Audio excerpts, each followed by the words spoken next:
Hello everyone, welcome back to Turning of Times. This week carries an interesting tension between movement and restraint. On one hand, there is strong energy pushing us towards action, decisions, and wanting immediate progress.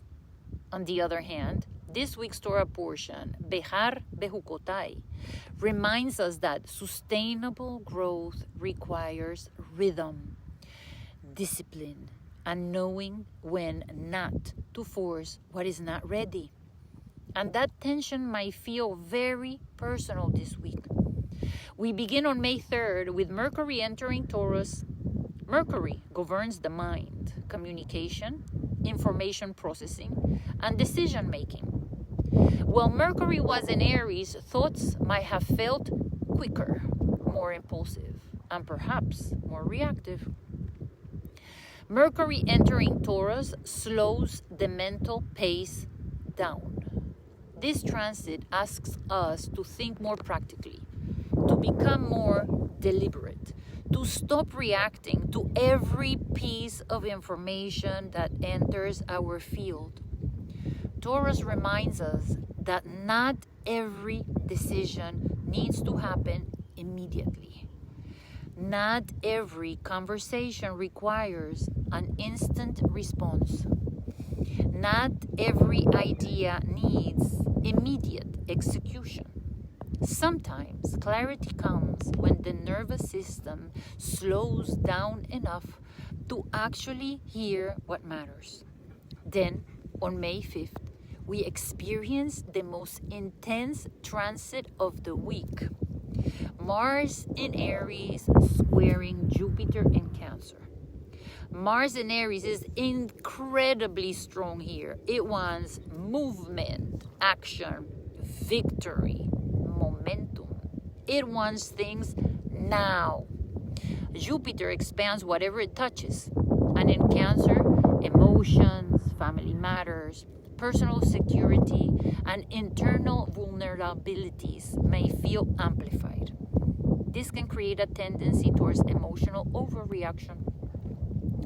You may feel tempted to overcommit, overpromise, push harder, spend impulsively, force outcomes, or react emotionally from a place of temporary frustration. This transit can create a false belief that more force equals faster progress. But that is not always true. And this is where Behar becomes incredibly relevant. In Behar, the land itself is commanded to rest. For 6 years, the land may be worked. But on the 7th year, it must stop. The land belongs to God, not to human urgency. This is a profound spiritual principle. We often treat ourselves like a land that must endlessly produce. We believe our value is tied to constant output, constant progress, constant productivity, and eventually the soul becomes depleted. This week asks, where are you overworking your own internal land? Where are you trying to harvest results from soil that needs rest? Where are you confusing force with faith? Then, on May 6th, Mercury in Taurus squares Pluto in Aquarius. This transit can bring obsessive thinking, power struggles in communication, fixation on needing certainty. You may replay conversations in your mind, analyze situations repeatedly, or feel mentally consumed by something you cannot control. And on that same day, Pluto begins its retrograde journey until October 16. Pluto retrograde often brings deep internal restructuring.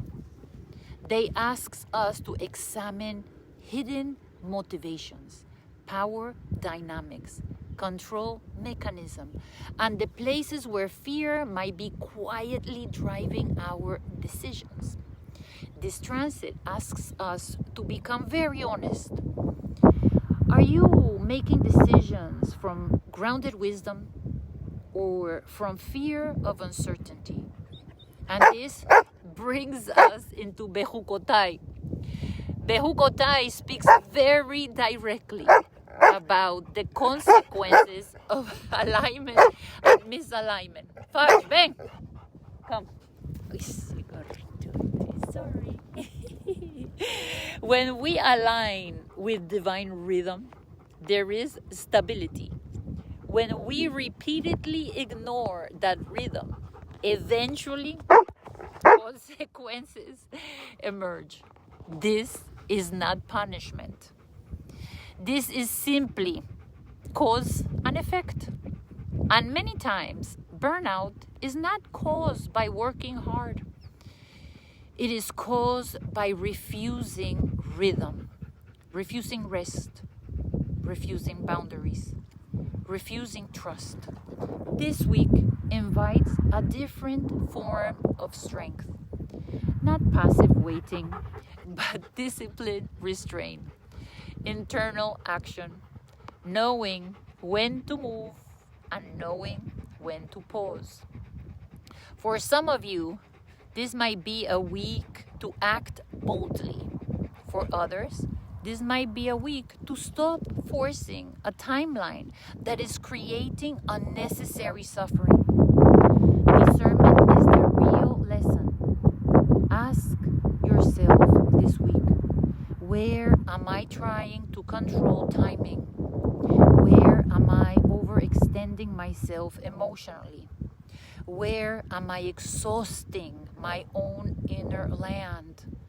And where would patience create more sustainable growth?